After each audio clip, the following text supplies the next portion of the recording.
नमस्कार दोस्तों, Ashok Singh agree show में आपका स्वागत है। मैं हूं आपके साथ अशोक सिंह। सफेद मूसली एक बहुवर्षीय औषधीय पौधा है जो मुख्यतः जड़ों के लिए उगाया जाता है। इसकी जड़ें सफेद, मुलायम एवं गूदेदार होती हैं और अपने शक्तिवर्धक, पौष्टिक तथा आयुर्वेदिक गुणों के कारण विश्व भर में प्रसिद्ध है। इसे हर्बल व्याघ्रा भी कहा जाता है।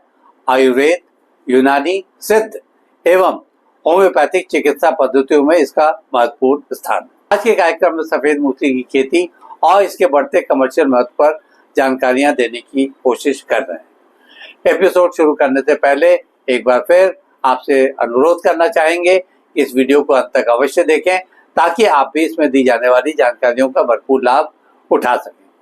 तो दोस्तों, कार्यक्रम की शुरुआत करते हैं। लोगों में स्वास्थ्य के बारे में बढ़ती जागरूकता से अब ऐसे पौष्टिक प्रोडक्ट्स के प्रति आकर्षण तेजी से बढ़ रहा है जो पोषण के साथ औषधीय तौर पर भी अत्यंत महत्वपूर्ण है। सफेद मूसली भी ऐसी एक वनस्पति है जिसका औषधीय महत्व काफी है। सफेद मूसली की जड़ों में कई सक्रिय घटक पाए जाते हैं जैसे सैपोनिन्स, ग्लाइकोसाइड्स, एल्कोलाइड्स आदि। इसके साथ ही प्रोटीन इसमें लगभग 8 से 9% तथा कार्बोहाइड्रेट 35 से 45% तक होता है।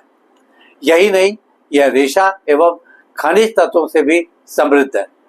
ये घटक इसे यौन शक्ति वर्धक, बलवर्धक और रोग प्रतिरोधक, शारीरिक कमजोरी दूर करने वाला, मधुमेह नियंत्रक, गठिया निवारक एवं तनाव दूर करने में मददगार बनाते हैं। सफेद मूसली की मांग विश्व स्तर पर औषधीय उद्योग, आयुर्वेदिक उत्पाद निर्माताओं, स्वास्थ्य सप्लीमेंट्स तथा प्राकृतिक टॉनिक उद्योगों में तेजी से बढ़ रही है। अमेरिका, यूरोप, जापान, चीन तथा खाड़ी देशों में प्राकृतिक ऊर्जा वर्धक उत्पादों की मांग ने सफेद मूसली को अंतर्राष्ट्रीय बाजार में उभरता हुआ सितारा बना दिया है। सफेद मूसली से कई तरह के उत्पाद एवं हेल्थ सप्लीमेंट तैयार किए जाते हैं जिनकी मांग तेजी से विश्वव्यापी तौर पर बढ़ रही है। इनमें शक्तिवर्धक कैप्सूल्स और चूर्ण, आयुर्वेदिक टॉनिक एवं सिरप, ऊर्जा ड्रिंक एवं हेल्थ बूस्टर, हर्बल चाय और कॉफी मिश्रण, सौंठ मूसली मिश्रण जो पुरुष स्वास्थ्य के लिए काफी लाभदायक माना जाता है, फिटनेस सप्लीमेंट, जिम तथा बॉडी बिल्डर्स के लिए आदि खासकर लोकप्रिय है। अब सफेद मूसली के प्रमुख उत्पादक देशों और इसके ग्लोबल व्यापार पर भी बात कर लेते हैं। यह जानकर सुखद आश्चर्य हो सकता है कि भारत सफेद मूसली का दुनिया का सबसे बड़ा उत्पादक और एक्सपोर्टर देश है। अन्य प्रमुख उत्पादक देशों में थाईलैंड, मलेशिया, चीन, इंडोनेशिया तथा कुछ अफ्रीकी देश भी शामिल हैं। भारत से प्रमुख रूप से अमेरिका, जर्मनी, यूएई, कनाडा और दक्षिण एशियाई देशों को इसका एक्सपोर्ट किया जाता है। भारत में मुख्य रूप से मध्य प्रदेश, उत्तर प्रदेश, राजस्थान, महाराष्ट्र, छत्तीसगढ़ एवं गुजरात में सफेद मूसली की खेती की जाती है। हमारे देश में इसका पारंपरिक उपयोग तो सदियों से हो रहा है, लेकिन अब यह कमर्शियल औषधीय फसल बन चुकी है। अब इसकी आधुनिक खेती तथा सावधानियों पर भी चर्चा कर लेते हैं। इसकी अच्छी उपज लेने के लिए उष्णकटिबंधीय उपयुक्त कही जा सकती है। अच्छे जल निकास वाली दोमट या बलुई दोमट मिट्टी उत्तम रहती है। अच्छे निकास वाली दोमट या बलुई दोमट मिट्टी उत्तम रहती है। मृदा का पीएच मान 6.5 से 7.5 के बीच रहना चाहिए। इसके बीज या कंद का चयन गुणवत्ता के आधार पर ही करना चाहिए। स्वस्थ एवं विकसित कंदों का ही चयन किया जाना चाहिए। प्रति हेक्टेयर लगभग 300 से 400 किलोग्राम कंद की आवश्यकता पड़ती है। इसका जून जुलाई में रोपण उपयुक्त कहा जा सकता है। इसके लिए कतार से कतार की दूरी 30 सेंटीमीटर और पौधों से पौधों के बीच की दूरी 15 सेंटीमीटर रखी जानी चाहिए। जहां तक सिंचाई की बात है तो प्रारंभ में 7 से 10 दिनों के अंतराल पर की जानी चाहिए। जल भराव से बचाव किया जाना चाहिए। भरसक कोशिश करें कि जैविक खादों का प्रयोग किया जाए। 15 से 20 टन गोबर की खाद, 60 किलोग्राम नाइट्रोजन, 40 किलोग्राम फास्फोरस और 40 किलोग्राम पोटाश प्रति हेक्टेयर इसके लिए पर्याप्त कही जा सकती है। इसके अलावा रोगग्रस्त कंदों का उपयोग करने से बचें। खेतों में समय समय पर निराई गुड़ाई करते रहें। केवल सर्टिफाइड स्रोतों से ही बीज के लिए कंद लें।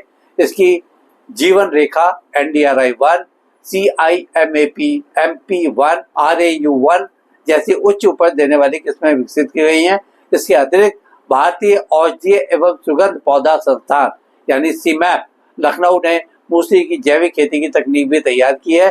टिश्यू कल्चर तकनीक द्वारा इसके रोग मुक्त पौधे बड़ी संख्या में उगाए जा रहे हैं। ये फसल 6 से 7 माह में तैयार होती है। अमूमन दिसंबर जनवरी माह में इसके पौधों की खुदाई करके जड़ें निकाली जाती है। इन्हें छाया में धोकर और छाया में ही सुखाया जाता है। सूखने के बाद इन जड़ों का 40 से 50% तक वजन घट जाता है। इसकी प्रोसेसिंग और वैल्यू एडिशन के लिए जड़ों को सुखाकर पाउडर, चूर्ण, कैप्सूल आदि बनाया जाता है। सूखी जड़ों को या इसके चूर्ण को औषधीय कंपनी को बेचा जा सकता है। सूखी जड़ों की ऑनलाइन स्वास्थ्य पोर्टलों पर भी बिक्री की जा सकती है। इसके अलावा लोकल प्रोसेसिंग यूनिट्स की मदद से इनका मूल्यवर्धन कर बेहतर दाम हासिल किया जा सकता है। इनकी बिक्री के लिए देश की औषधीय उत्पादों के बाजारों और मंडियों की भी सहायता ली जा सकती है। औषधीय पौधों की मंडी खंडवा, नीमच, लखनऊ आदि शहरों में है। यही नहीं, हर्बल उत्पाद निर्माता कंपनियां जैसे हिमालय, डाबर, बैद्यनाथ आदि भी इसकी संभावित खरीदार हो सकती है। किसान उत्पादक संगठन यानी FPO द्वारा भी सामूहिक बिक्री की जा सकती है। इससे बेहतर मूल्य मिलने के अवसर हो सकते हैं। आयुर्वेदिक उत्पाद एक्सपोर्टर से भी इस बारे में संपर्क किया जा सकता है। लगे हाथ ये भी बता दें कि जैविक प्रमाणन से कीमत 20 से 30% तक अधिक मिल सकती है।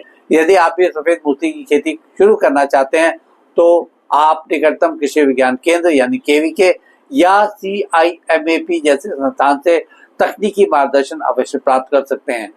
आज के एपिसोड में बस इतना ही दोस्तों। कल एक नए विषय पर चर्चा करने के लिए आपसे दोबारा इसी समय पर मुलाकात होती है। दोस्तों, अगर आपको ये वीडियो पसंद आया तो इसे लाइक करें, शेयर करें और हमारे चैनल को सब्सक्राइब करना ना भूलें। आपके पास कोई सवाल या सुझाव हो तो कृपया कमेंट बॉक्स में लिखें। हम उनका जवाब देने के लिए हमेशा तैयार हैं। कल एक नए विषय के साथ आपसे फिर मुलाकात होती है। तब तक के लिए नमस्कार।